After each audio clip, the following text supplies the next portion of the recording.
Today we're joined by Professor Dolores Cahill, who breaks down Agenda 21 like no one else. Professor Cahill says we are currently in the mass killing phase of Agenda 21 and there is much more to come, but she does have a solution and she does have a way out, and I'm very, very encouraged by her efforts and looking forward to bringing you this extended interview with Professor Cahill. Before we go to the interview today, a quick word from our sponsors at Goldco. The last time the economy looked this bad, the stock market tanked. The economy collapsed and inflation hit record highs. But at the same time, the price of gold shot up 1,300%. It could happen again. Can you afford to miss what could be the biggest gold and silver boom of our generation? Not to mention, precious metals can potentially safeguard your future with tangible assets rather than just digits on your bank manager's screen, which could disappear at the press of a button.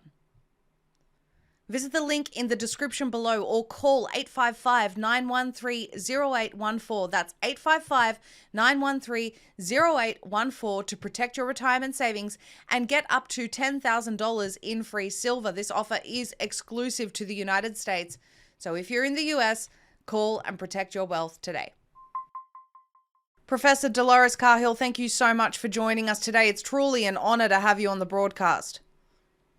Thank you. It's lovely to be with you today, Maria.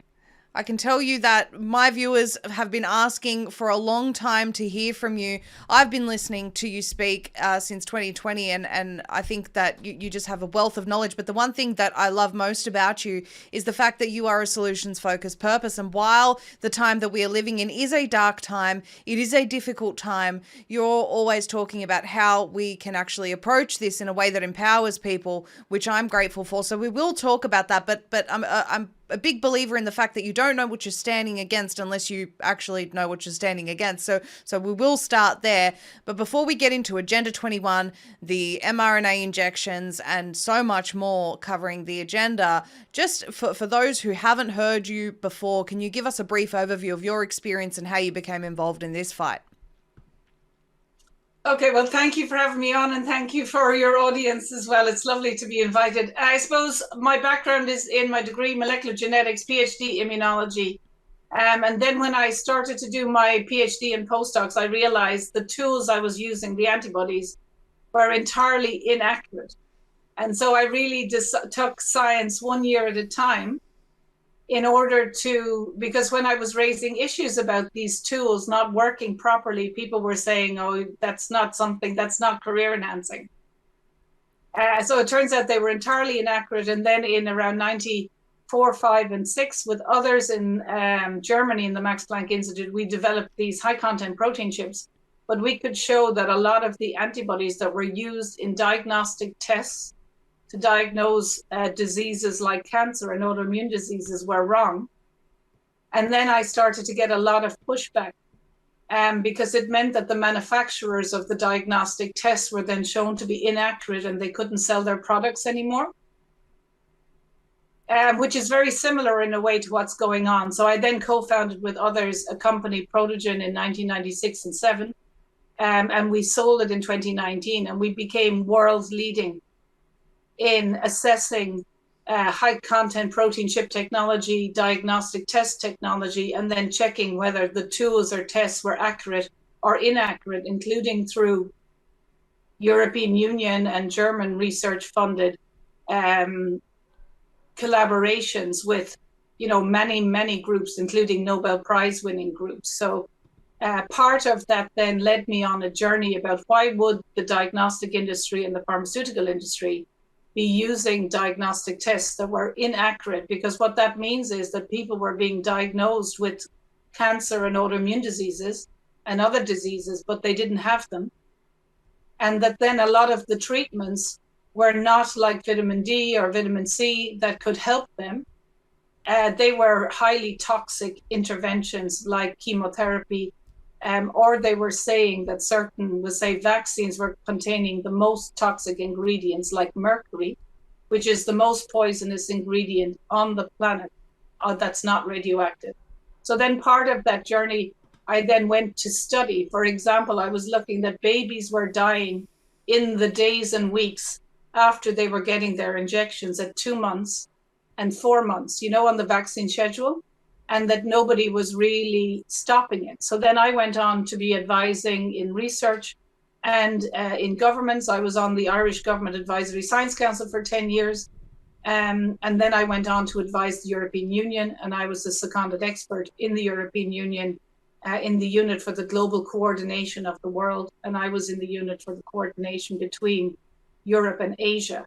But all the time on the inside, I was learning how governments work. And then I was also trying to bring in aspects of alerting people to the adverse events that were associated. And I wrote a short paper, will say that things like sepsis that can be easily treated by intravenous vitamins was the third leading cause of death in the OECD top countries. So 1 in 10 people were dying. That would mean if that information went out, that 1 in 10 people's lives could be saved. And it was one of the biggest killers of people over 50. So that was published. I paid for that to be published in 2018. So really, all of my area has been in my career trying to give the information that you can treat these so-called serious diseases by simple lifestyle changes, reducing stress, good nutrition, including vitamin status. And then I was getting pushback, including in my career, for trying to alert the academic, the university structure, the government structure, and the pharmaceutical and diagnostic structure. Well, I mean, a quick Google search and it comes up with a whole heap of slander pieces about you. And it's no wonder, considering you're trying to tell people that they can be healthy outside of a system that demands a lifetime subscription to pharmaceuticals. It's a revolutionary act these days to recommend traditional methods of staying healthy. I mean, the world that we're living in is truly unbelievable. So talk us through what happened in 2020, because you've had insight into Agenda 21 for some time. You've seen how government functions on the inside. In 2020, what happened, or 2021, what happened that really made you go, right, that's it, I need to start speaking up about this? Well, I suppose it started back in 2002 as well. So, the first so-called coronavirus non-pandemic. Yes. I was studying it in real time. So I was really aware, you see, because the thing is, the side effects of the vaccines are all the areas that the governments and the EU were putting money into, right? So if you inject people, as particularly children, with poisons, like mercury and aluminium, the toxic effects for them are then allergies, autoimmune disease, intestinal dysfunction like Crohn's disease, ulcerative colitis. And then, of course, mercury and aluminium are neurotoxins. So you have neurocognitive impairment that shows in Alzheimer's or metal poisoning of the young, like autism. And then we say Alzheimer's of the elderly. So a lot of the research areas that were being funded and were saying like, oh, we have a huge, and also of course infertility, we have a huge rise in these areas. So in science, then people were applying for grants to study, autism, Alzheimer's, autoimmune disease, infertility, as if nobody knew what the causes were. But of course, if you're injecting poisons and heavy metals that give these side effects, no one was, it was obvious. The people who weren't injected were not getting these diseases. So then I started to look in the 1990s why that was the case. And then I looked into Agenda 21. And I mean, there was books in the 1970s written in 1971 called None Dare Call It a Conspiracy. And that laid out Agenda 21. And there was another book in 1992 called The Committee of 300. And that explained exactly this poisoning agenda. And it named, even at that time, all of the people involved, including like Tony Benn and the prime ministers or whatever that was around at the time. And then I was able, because there wasn't so much censorship, and that's why I went into these roles, is to find on the United Nations original documentation around Agenda 21.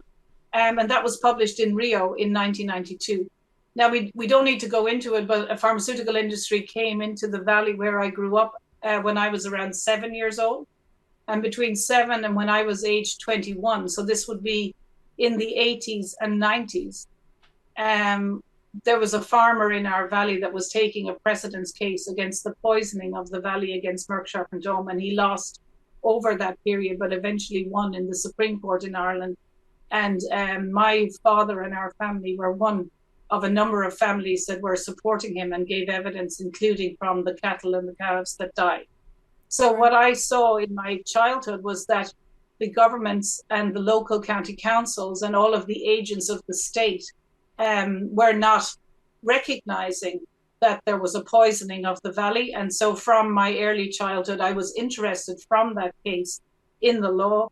And also my grandmother and father were very well versed in natural law and justice, which I then spent a lot of my childhood and since. So I suppose I went into science because of that experience of having a pharmaceutical industry poison a valley, and we didn't essentially get justice, you know.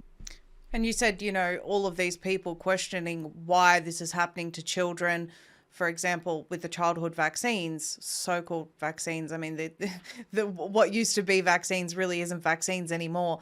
And people not being sure why the rise in autism, why the rise in all these other diseases. It's very similar to what we're seeing now with why all these sudden deaths, unexplained. Doctors are baffled. Whether it's a denial or simply a cover up. I mean, it's a combination of both, I think. But you mentioned something very interesting, which was this poisoning of society in Agenda 21. Talk to us about what you mean by that. Are you talking about the vaccine agenda as a whole?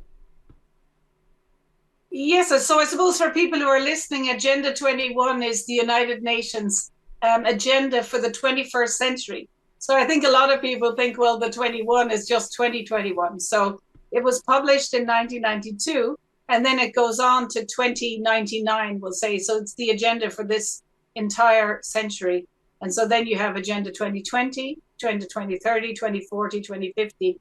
And what is behind Agenda 21 is a detailed roadmap for every year from 1992 through the century. Now, it's not so easy to get that information, but they basically are planning and are implementing the destruction of each area of society from within. And so when I read it back, we'll say 30 years ago, I remember 2015, this is just one example. So they would have it in health and education, in the courts, in the police. It said from 2015, so I would have read this in the 1990s, the police will use sirens when they're going, even just on regular businesses around the world. And that was to raise the general anxiety of the population.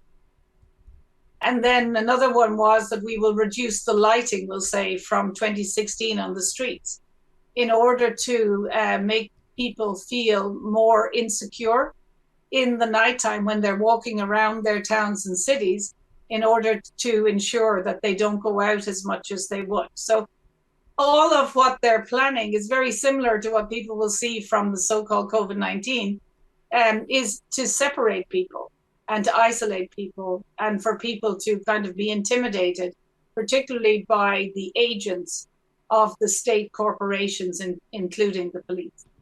It's interesting that you talk about these police sirens being used. I mean, this is, I think, for a lot of people who've just realized about Agenda 21 throughout this past 2 years, this absolute scam and crime against humanity that we've all endured. The level of detail that's gone into this plan, they've covered every single base, Professor Cahill. I mean, we're talking about them saying we're going to make sure to regularly use police sirens in order to raise the anxiety levels of the population.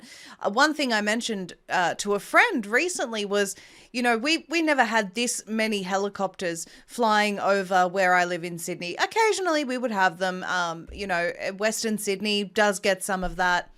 But then during lockdowns, we had helicopters every single night, and we were told that we were being monitored, making sure we were complying, so on and so forth. But those helicopters haven't stopped, Professor Cahill. They're still here almost every single night, 1 o'clock in the morning, 2 o'clock in the morning, flying low over houses. Why would that be? And I know for a fact that this is to keep people in a state of high alert, a state of terror. Remember, the authorities are watching. This is all part of the agenda. Yeah, exactly. This is part of the agenda. And so, when I started studying the health issues, and I knew that a lot of what was going on in science in the 90s was inaccurate. And then when the coronavirus came, the initial one in 2002 and 3, I started then studying what was happening, because I knew that you could, there was prevention and treatment even then 20 years ago, and also vitamins. But then I started looking into the World Health Organization and how they were implementing it and the control of the media. But also I was aware of, CIA documents and United Nations documents of how they were going to intimidate people who spoke up, particularly experts and scientists. So I then planned my career, we'll say, by not being on social media and being very, professional about everything that I would do in order to have an unblemished career. Because even back then they said the killing years. So the agenda really for the 21st century is, we'll say, a reduction in population, but also an increase in fertility that is brought about through these injections. But even 20, 30 years ago, they said the killing years were between 2020 and 2026. And so when you said, how did I know, why did I come out in May 2020? I was aware that they were planning. So this was the 8th pandemic, so-called COVID-19. That there was many of these before, including the ones that were stopped by Professor Vodar. So when I knew in 2019, but I also was aware in real time, there was a banking stock market collapse on September 2017, 2018, September 17 and 18th of 2019. And I knew that was the trigger event for the next pandemic. And that was a month before event 201.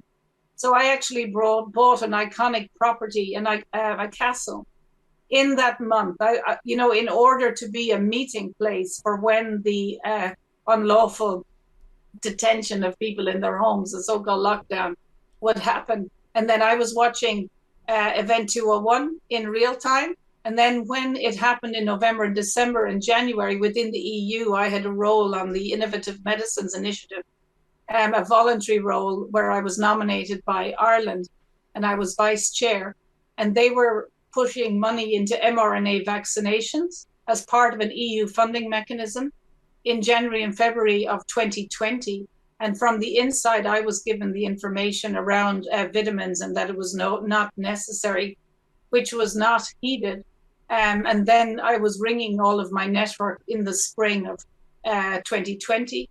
And I also got a response back from the Central Statistics Office on the 5th of April, 2020. I had asked in March how many people in Ireland had died of COVID-19 up until that time. So if there was deaths from a flu virus from November, December, January, February, March up to 2020, that would be the true impact of COVID-19, particularly in an island like Ireland, where we do get a lot of flus. And the answer up to the 5th of April was 0. And so then I started to, again, do my network. And then I came out and did an interview in May of 2020, explaining and also giving the numbers that in the flu season in Ireland, for a population of 5 million, there was no deaths, and that was official, and that there was prevention and treatment, and that went viral. I want to ask you about some of these milestones hidden within these documents that aren't really accessible by the public anymore. And you acknowledge they're quite difficult to find now, but we know you mentioned the killing years, and we know that now they're talking about Agenda 2030. They want to reduce carbon, reduce CO2. The WEF is talking about my carbon. CO2 is essential for living things. It's the gas of life, as Professor Ian Plimer, a world-renowned geologist, recently told me. We need CO2 to survive. So it's literally starving out the planet by trying to reduce CO2 to the levels that they're trying. But it's also not just about that. It's about controlling the food, malnutrition, moving people into these smart cities. But in terms of the timelines, 2030, 2040, 2050, what do you know is supposed to happen according to those timelines, and what can people do in advance to push back against it and raise awareness from now? So I suppose the main thing for the agenda for them is to reduce the population and to increase infertility. So the main will say this decade in Agenda 21 is to vaccinate people in response to a pandemic and have a coordinated, media show, which is a deception, and then to intimidate. And also, right, so that is around making people very unwell to reduce their life expectancy and to kill people, which is what they're doing. There are now, tens of thousands of people that have died in these clinical trials, and they should be stopped with, we'll say, 25 people in the potentially world. Millions, potentially even millions. Yeah. We don't know. Potentially millions. But then why I spoke out is that it seems that this mRNA is designed to interfere with fertility in both males and females. So their plan, which is unbelievable, and they are carrying it out, is to inject the younger generation because they may have issues with infertility. But what we really don't know is, let's say if they're injecting 12-year-olds as they are in Ireland, or 5-year-olds or babies in America, what we don't know if 1% or 10% of that young generation gets injected, can they transfer or transmit the infertility agent through sexual intercourse potentially in their lives? But their plan is to have a huge increase in infertility in this century. So that imagine if the young babies or young, children or teenagers are infertile, it means they won't have children and grandchildren. So even if they live to be in their 70s or 80s, by the end of the century, their aim is to collapse the number of people. And the analogy I give is, if you look at the insects, you're probably too young to remember, Maria, but there used to be teeming, insect life, and there has been a targeting on insects. People may not have realized it in the last 20, 30 years, but we have much less bees, much less butterflies, much less general insects, and also birds and general wildlife. And that's because of the poisoning of the lands and also the effects of radiation, like 3G and 4G and these towers, which interfere with the bee population and insects. So if you are older, you'll know there has been a collapse. And in a way, they also want to collapse the general population. And people may not be aware, there were infertility agents in the tetanus injection for decades. And this was highlighted in Africa because they had the army coming into towns and villages over Africa, injecting forcibly whole regions in one day even. And they only injected the tetanus into women from age 14 to age 45.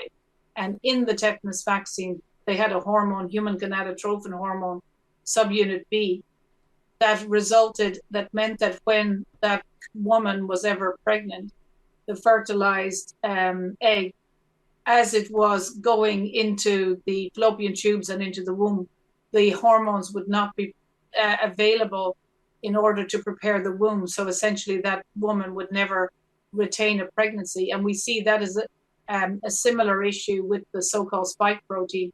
It seems to target the body to attack the lining and the sheath of the womb. That's why there was a lot of clotting and heavy bleeding for people, whether they were injected or not.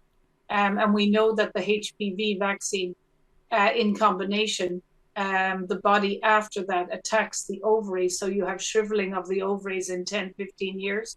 And that the girls that got the HPV vaccine at age 12 are going into early menopause, after, or have an impact on their fertility. So that is it's absolutely the real criminal, impact. and it's nothing new. It's nothing new. I mean, I just recently spoke about this film Infertility. If anyone hasn't seen it, it's on zmedia.com in the other videos section, and it talks about this focuses particularly on Africa and the crime of the World Health Organization coming and lying to women about the vaccine that they're getting and making them infertile. And the movie essentially ends with, if they did it to Africa, they're going to do it to you next. And this was a test on the African people. And you watch this and you watch the fact that it's not just about, I mean, they're stealing the identity of these women by stripping them of their ability to become mothers. It's dehumanizing, it's demoralizing, and this is the whole thing. These people are completely ignoring all human rights. They don't think that we have human rights. They think we're beneath them, and I can't even begin to fathom this mindset of these pure psychopaths, Professor Cahill. But that's the reality of the situation that we're facing, and I want to go into human rights in a minute. But you talk a lot about how we are sovereign beings and natural law, and I want to speak about all of those things because I think they're so crucial. But there is some more to cover here, which is you've recently spoken about these biostructures that are appearing in the bodies of those who've been injected. And we need to speak about it because people want to know whether there's any medical research that's happening. Do we know what these are yet from your circles and your colleagues? Have they actually looked at these structures under a microscope? What are they made of? And is there any idea as to whether people can be treated? Because it's looking like this is contributing to killing many, many people. Yeah, so first of all, you're right that there has been undertakers like John O'Looney from England and Richard Hirschman, who's the embalmer from the United States, and I've had them on my radio show as well, on TNT Radio. So indeed, they are pulling out these structures that they describe are kind of like pasta-like structures or elastic-like structures, and that they are filling maybe 70 to 80% of the space volume within the veins and arteries of people. And then obviously that means that there isn't a space for the blood to travel within their bodies, and then people collapse and die very quickly, as we know. So I think Mike Adams has been doing excellent work with Richard Hirschman in the United States, and they have some analysis of the structures. But I think we don't exactly know yet, to be honest, and more research has to be done on it.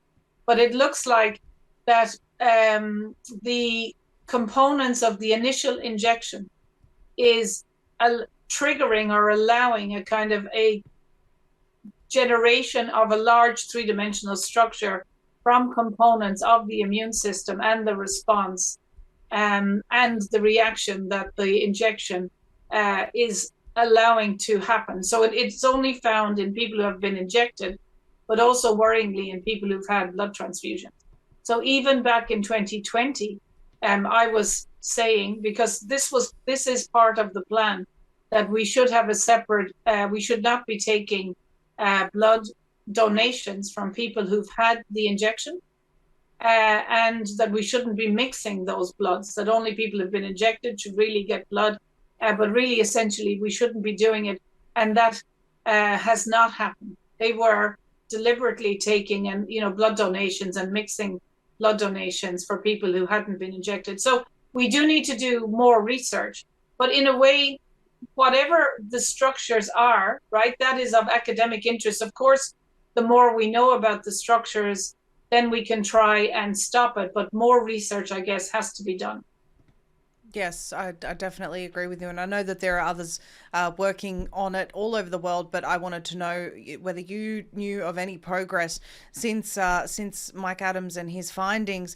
You've been one of many experts who's given a rather grim prediction about the life expectancy of those who've had the injections. And unfortunately, we're seeing that start to unfold. And there seems to be this strange 5-month mark where right after one particular booster campaign, for example, 5 months later, we get a spike in excess deaths. And so is that likely the last of those deaths from that booster campaign that we'll see? Or do you still believe that it's likely that a lot more people will unfortunately lose their lives, Professor Cahill?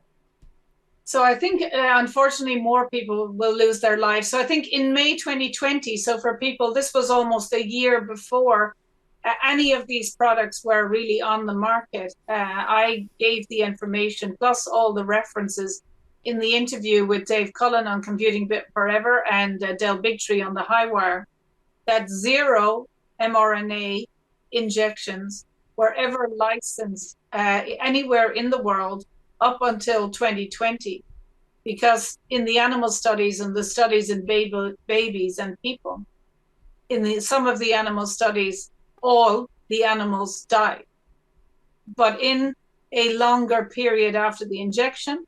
And then I was coming out saying that is because it is priming the immune system. And then it takes months or years for the immune system to activate, all in a bad way, in order to then kill people. So when I came out, then, and I stand by it, it is for the mRNA injections. So not all of them are mRNA.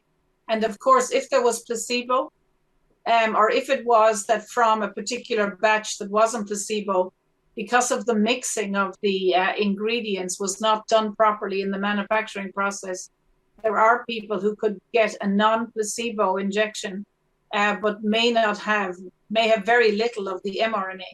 But for people who get the mRNA, as I said in May 2020, that then primes their body to attack.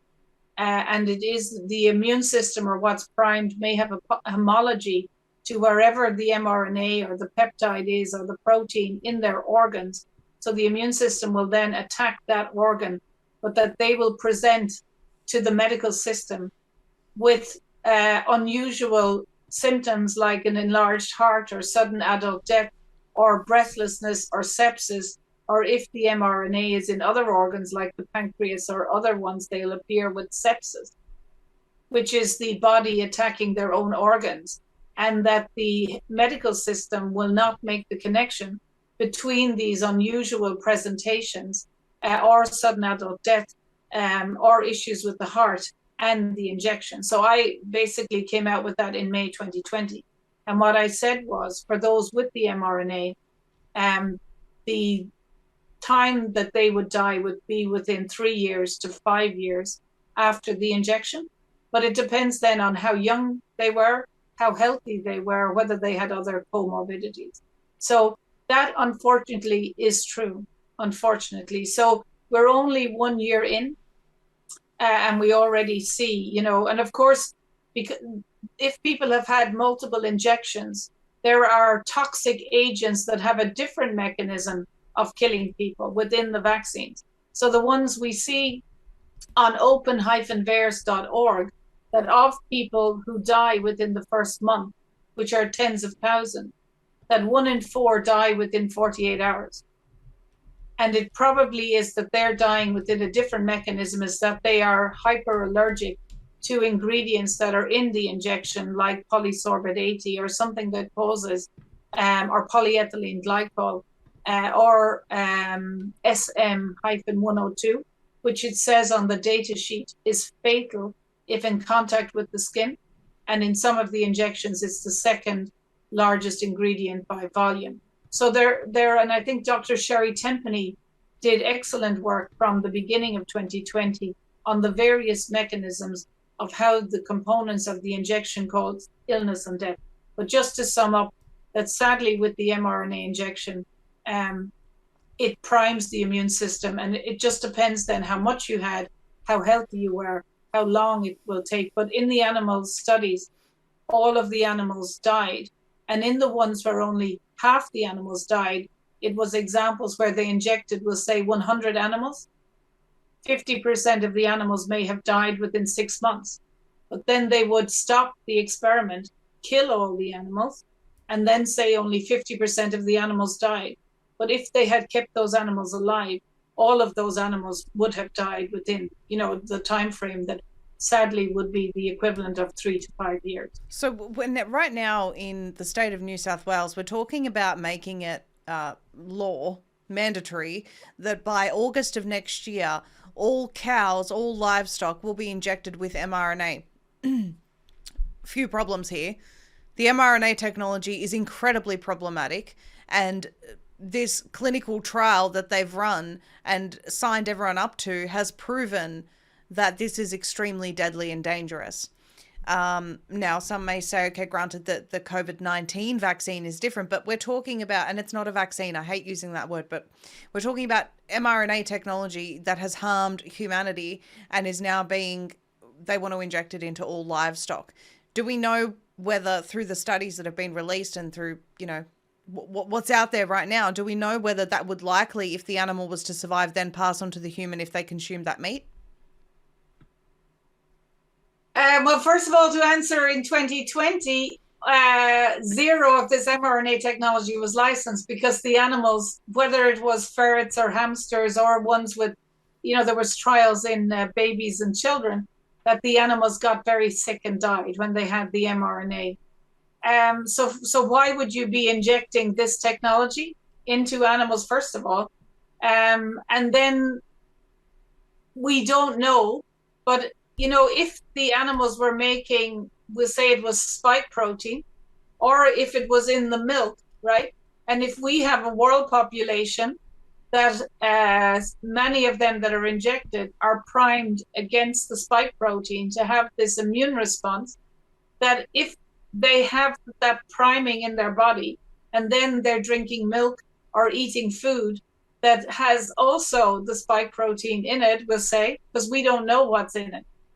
That would then just ensure that they would be priming their body again by what they're eating and drinking to continue the process of alerting their immune system to foreign agents that will then increase the priming within their body to wherever they see the mRNA or the peptide in their organs. Because for them, you can imagine, well, they know they can't keep injecting people.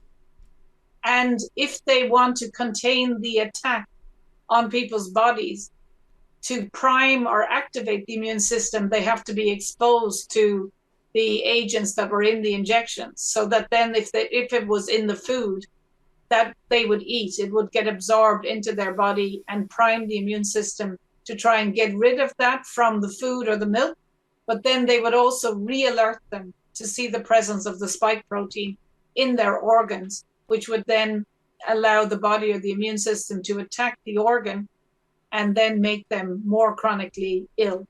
You know what I mean? Is that, so it makes sense? Yes. In their view? Yeah? Yes, it does. I know we're powering through some of these questions, but I really want to get to the point where we discuss what people can do about this, because our time really is short according to the timeline of their plans. I want to ask you though about the aspect of Agenda 21 that moves to a complete digital society, a social credit system, digital ID. We've got all these cyber attacks happening right now in Australia, or alleged cyber attacks, I should say. Not because the mainstream says they're alleged, because we do, which is apparently compromising all these people's data. And the government's solution, of course, is to transition everyone to a digital ID, because having digital cyber attacks and moving to a more digital solution somehow makes sense to these people. What is, according to the documents that you've read, that are no longer available for the people to see, or are very hard to find, what is their plan as far as the social credit score goes? So I suppose part of Agenda 21 is to undermine society from within. So it's all aspects of society. So whether you go to the law or lawful policing, or the education system, or the health system, or the regulatory system, the media, current affairs, the government, So basically what you're then asking is around the banking system. So I suppose cash is freedom, right? I know we'll come to our inalienable rights and freedoms, but if you have money, cash money, then you can just buy and sell, and you can also earn a living without any in private, right? So privacy is very important in the law, and proper money that actually has a value and cash is the way that men and women operate under the law in private, and also not accepting money and cash for goods is actually unlawful. Sorry, Right? Professor In the, Cahill, when you say proper money and cash, you're talking about things like gold, silver. This is a I didn't plan on going here, but the reality is that if you have something tangible that you can trade with, say, the farmer down the road, for example, that is something that no one can strip away from you. It's not just digits on a bank screen. This is yours. exactly. So I suppose, while we're going to come to the solutions later on, but under Agenda 20, well, under the law, money is very important, and privacy is actually, we have an inalienable right to privacy. So if you have real money and cash, that ensures privacy because there's no intermediary when two people are interacting, so no one can trace it. So if you want to then undermine the law and undermine society, how do you do that? In the pillar of the banking system, right? Because they're targeting every pillar of society from within. Correct. It's actually, when you do it from their side, it doesn't take a genius actually to come up with what they're doing. Yeah, because what they have to do is just challenge the lawful functioning of society that has worked wonderfully for hundreds and thousands of years. And that is to interfere with real money, which is gold-backed money, and also then to try and track and trace everybody's digital transactions, and then move from a system where you can own your assets and under the law and nobody can trespass on them or interfere with them, to a system where they try and transfer all of your assets into their system, and that they can then cut it off by any means, whether it is an electricity shortage so that you can't access the system, or that the Bank of International Settlements, which is really behind this, and the Golden Triangle, they are over this whole system, that they then unlawfully and criminally change the way the banking system works around the world, so that when people put their real money into the banking system under the Bank of International Settlements, that from that second they are now saying, which is unlawful, that all your assets no longer belong to you, they belong to the banking system, and they can take them, they own them then. So that's why if people now go to a bank around the world and they say they go in and they think it's their money, they want to take out $3,000 or £3,000, the bank teller is asking them, what do you want to use your money for? And people are like astounded. But what they don't realize, in the current Bank of International Settlements, the banking system now, which is unlawful, they have said that they now own your money. And if they want to give it back to you, you have to ask for it, but they can cut 100% of it off now. So that's why they've moved to a digital system. And so really what we have under this Agenda 21 is a layer, an unlawful layer in the banking system on top of what we think is the lawful system. And that's why they're taking people's assets. So everything they do is to increase fear and to impoverish people.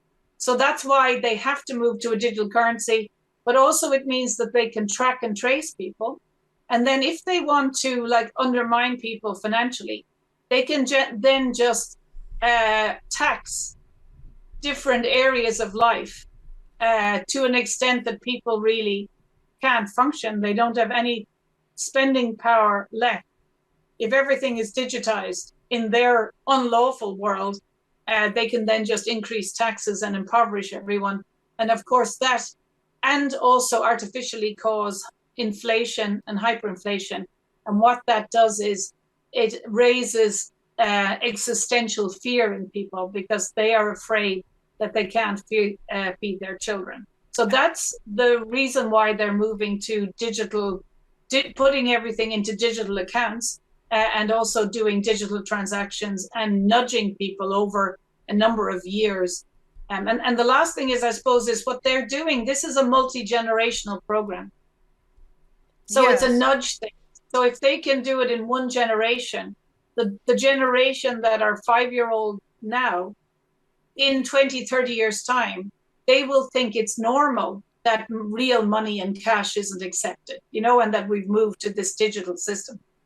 Correct. And this is why a lot of people talk about setting up alternative societies, removing yourself completely from their system. And it's kind of like it's the last window between now and the time that they decide to really move everything over, because excuse me, come the day when everything's digital and your access to your money depends on your behavior and your social media posts and even your thoughts, when we start getting into the Internet of Things, which we won't get into today, but it's real, that will limit your access to your money. And if everything is digital, it's very easy for them to say, no, you can only buy X amount of silver this month, or you've exceeded your carbon allowance. You can't go and spend your money here, there, and everywhere. So this is why right now is the most important time for people to become independent from their system. So please, Professor Cahill, talk to us about how people can actually do that, and what do they need to do in this time to really fight back against all of this, because this is insanity. Well, it's not really, if you have a job to undermine society, so what I'm saying is that our words in a way are important too. So people just think, they use words like insane and crazy, but actually, if your agenda is to control people, then it's actually a very professional plan or agenda that they are rolling out. So if we see it kind of as, crazy or insane, it makes us not really understand what's going on. That's a very good point, Professor Cahill, and profound, actually. You're right. This is a professional plan. These people are professionals, and it's a very well thought out plan, very well planned plan. So you're right in that. We do need to see it this way, and we need to change our thinking around it. Please do go on. Sorry.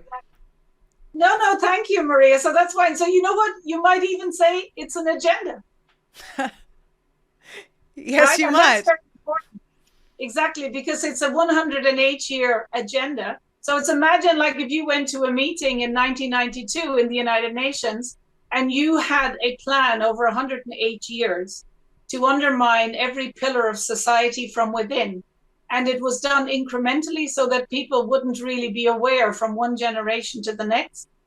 And then you roll it out incrementally. And one of the main levers was the injection or so-called vaccine agenda and the banking agenda. But really what they did, this agenda really started in 1913 in a very serious way. And then through the wars, but then to remove people for the various meetings around real money and gold. And then removing the gold standard, and then removing or trying to, in their world, remove our sovereignty and lawfulness, which has been done through many organizations like the United Nations and the European Union, right? So really, we are 2 generations in. When you look at the European Union, that most of it, particularly we'll say in Ireland and Britain, was in 1971, 72, and 73. Right? Now that's 50 years ago, we'll say 1 or 2 generations. So in a way, they have really implemented maybe 50% of the agenda, So this is a systematic and incremental and a nudge agenda. So then to go back to the situation with the money and the digital one, they're kind of halfway through. But I think what's very hopeful is that it's actually quite simple to solve, right? The whole thing is very simple to solve. And so what is wonderful, I guess, in the World Freedom Alliance, people may have seen us as just, which we were doing is networking and coordinating. And I'm very honored to be co-founder of that and president of the World Freedom Alliance and also president of the World Doctors Alliance, which is, linked with us. And we have 130,000 people who are subscribing, but we're linked to millions of people around the world. But what we were doing was gathering people who are aware of this agenda from every aspect. So including people who have worked within the banking, the Bank of International Settlements at the highest level, at the United Nations, in governments around the world, and people who have been exposing the criminality in the police, in the military, and in the court systems, as well as things like psychology, right? So what we've gathered, and we now as well have a professional process of analyzing sabotage and also assessing around the world the people that present themselves in countries around the world to be so-called freedom fighters, but actually are working for within the system. So we've spent the last 2 or 3 years, and we now know who really are true people in every continent and in every country in the world. But we've been looking at people who are not just identifying the problem, but already have been working to identify the solution. So the simple solutions are, and the analogy I give is, it's like you are playing musical chairs. And that will say, if you are someone that's paid as a judge now, or a police constable, and you look back and think, well, what I'm doing now, or in the banking system, people have been doing this for generations. But now we can assess what they're doing is actually unlawful, right? With money, we'll say, or what the police are doing by accusing people falsely of criminality when they're meeting and traveling, which is not true. That no one is above the law. And so if you are paid as, in a Department of Health, or as a manager in a bank, or even a CEO of a bank, or anywhere, if you are a regulator, and if every man and woman is liable for any criminality they do under the law, and no one is above the law. So that once people now realize that, we can actually stop this very simply. So in Ireland, we have a number of an organization that is a historical organization for hundreds of years called the Irish Republican Brotherhood. And my grandfather was involved in it, as was everybody's, ancestors. It was a very honorable organization, won an election, a really fundamental election in 1918, 1919.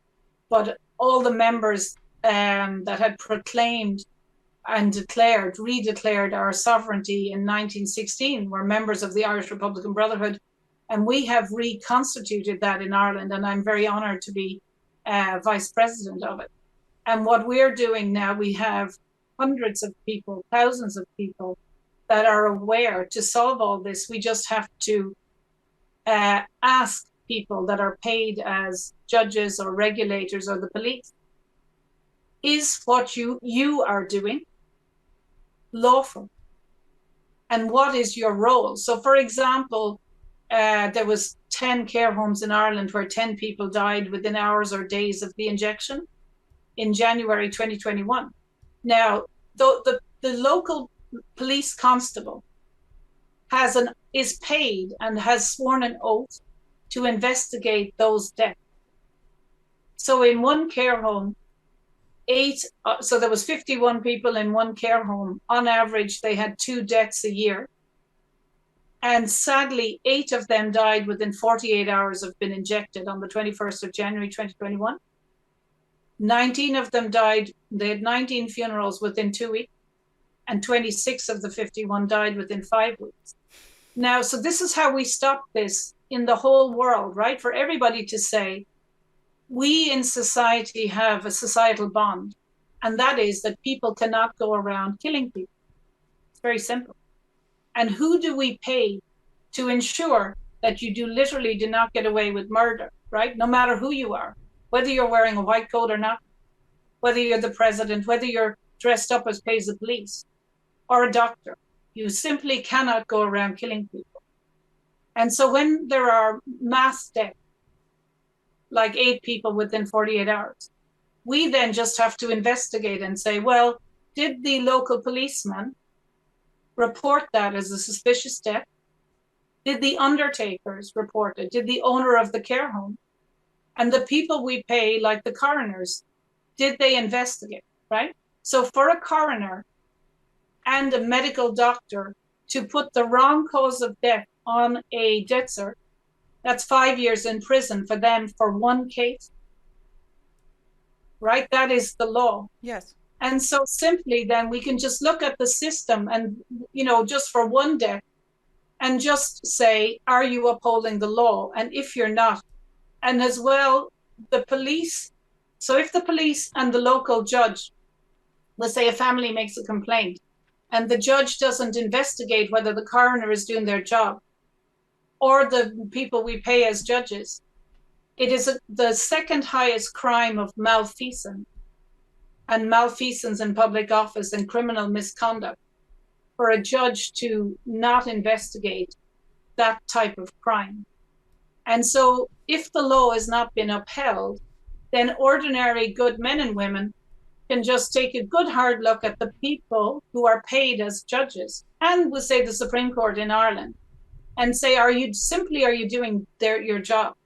And if they are not, they are innocent until proven guilty, but then they can actually be investigated for not properly and lawfully preventing death. Because if you investigate death in January 2021 and you find that those people, there was a clinical trial on the 21st of January and 8 people were dead by the 23rd of January, we have the death certs, and the judges in the Supreme Court don't investigate.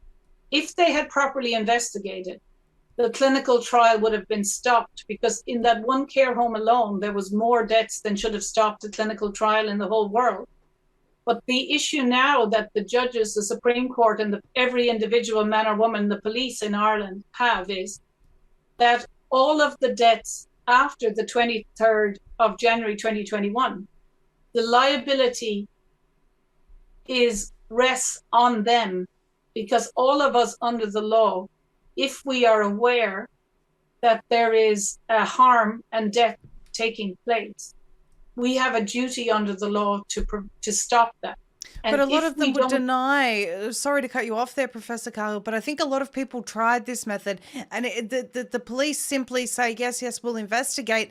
And then we weren't seeing, they would take it to their local police, for example. We weren't seeing results from that. So can you outline for people what the clear steps are that they need to take? Because people will do it. They're ready to be mobilized, but they need clear direction. Yeah. So just to finish off, that sure. If you don't do your job, you are as liable as the people who are causing the death. So, for example, I'll just finish off how it is. If you are a doctor, or say if you are someone who injected in that, we know, for example, there was a pharmacy in Donegal where a healthy 18-year-old man was injected, and then 15 minutes later he died, right, in the pharmacy. I heard that that happened. But if that pharmacist or the doctor or people who are paid go on to keep injecting, they actually knew or should have known that the death was associated, right? That there was a high chance, whether anybody tells them or not, right? And then the police should have investigated it, okay? So what we've seen, how Agenda 21 and the system has undermined the rule of law, right, is that the courts and the police and the coroners and the pathologists have not been operating lawfully for the last generation.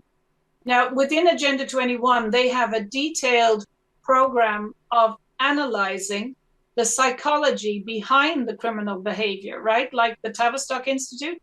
And it's part of the Agenda 21 is what's called a demoralization agenda, right? So that what they want is that their criminal and unlawful system, that that people are not successful in stopping it, in order to demoralize the populations in the nations of the world to think it's hopeless.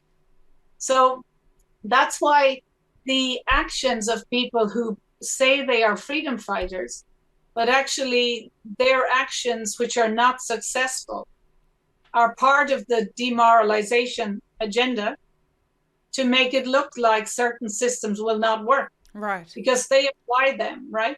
And of course, we know the psychology behind it and the Tavistock Institute. And we know that people are blackmailed in these roles, or because that's why a lot of us standing up are maybe over 40 or 50. We have seen how in every profession, midwives, doctors, nurses, police, judges, coroners who speak up are then bullied out of their jobs. Yes. So a lot of the people that are in, right, the World Freedom Alliance and all of the various organizations actually see how people who have been trying to stop this are fired for gross misconduct. The revenue or the tax agency, every arm of the criminal agenda is pushed against them, right? Okay. But that is part of the Tavistock Institute, the psychological aspects to demoralize people. So what we now have in the World Freedom Alliance and in the Irish Republican Brotherhood is people that have gone through their system for 10, 20 years and have been accused, as if we are, whatever, if you look us up on social media. But now that we're all connecting, what we're doing as true freedom fighters is assessing the lawfulness of what is going on. But what we are doing is you have to approach the law in the proper way. So we don't need to go into it, but their unlawful system includes where they write to people with this all caps name. So it would be like Dolores Cahill in all caps. Now it turns out that entire system where your name is in all caps is a misrepresentation of the law. So people may find that hard to believe, but very simply, the law applies to, the law is written, we'll say, in English and Irish, and my name written in English would be just lowercase, right? Now, I know that seems like a very unusual thing, but for the law to apply, it has to be in English. If your name is in block letters, that actually is in a different language and has no standing in law. So what they're doing is, criminalizing people for traveling and speaking about health information, but in a criminal system. And then the people that we pay as agents are not investigating. But if someone now, an individual police, is engaged in issuing a document pretending it is in a court, not in English, that then is criminality. It's issuing a counterfeit. And so what we're doing in Ireland under the Irish Republican Brotherhood and in many organizations that I'm involved in is just seeing, is what they're doing lawful? And are they investigating death? And if they're not, you just need 1 or 2 cases against the police to show it. But essentially what we have to do is just educate people that you cannot go around killing people. People are paid. And what we have is the coroners and the people we pay as judges are actually engaging in a criminality by not investigating death. And then it's just a process of properly investigating death and harm by taking individual people who did the injection, and then along the chain, was it reported to an individual police station, and did the coroners properly investigate it, and did the judges investigate the coroners? We'll be back right on the other side of this break with Professor Dolores Cahill talking about tangible things that people are doing all over the world. This movement is happening. They've already started doing this in 4 separate countries, a people's court. It is amazing information. But before we go there, I want to have a serious conversation with people about becoming independent from the globalists and their systems. This is something that I firmly believe in. I have been doing myself, stockpiling food, moving whatever small amounts of money I can into gold and silver. And now is a perfect opportunity to do it because we know that a financial collapse is coming. We spoke to you about Goldco at the start of this broadcast. I want to mention Gold Stackers Australia. This is our Australian partner. a global leader in gold and silver. They are a family-owned Australian company, amazing people, friendly, able to answer all of your inquiries. So I encourage everyone to go to the description, link in the description below, and if you do call them, let them know you came from Z Media. We actually do not make a cent from the sales from your sales. We are partnering with these people because we believe in what they're doing, and we believe that people should be financially independent. Survival Supplies Australia is your one-stop shop for all of your survival needs in Australia. They have the widest range of products in the country. If you're in Australia, head there for all of your survival needs, including long-term food and many, many other products. Heaven's Harvest, if you're in the United States, they have a new variety, limited time offer. Use promo code Z, that's ZEEE with 3 E's for 5% off your order, and head to their website and view their range today. And last but not least, subscribe to Red Voice Media Premium, where you can support this platform that has been getting the truth out, gathering the troops, and getting the truth out relentlessly, and we are so grateful for them. It's a $1 trial. You can watch the rest of this broadcast and many, many more for just $1, and I'm sure you'll love it. It's $10 every month thereafter, which is less than a Netflix subscription. God bless you all, and I'll see you right on the other side. A healthy immune system is essential to combat against millions of different types of pathogens. When someone has an immune dysregulation, they're extremely vulnerable. So if we can mitigate at least the most common ones, like influenza, here's the dirty little secret. We could virtually eliminate influenza from the world with a over-the-counter natural approach.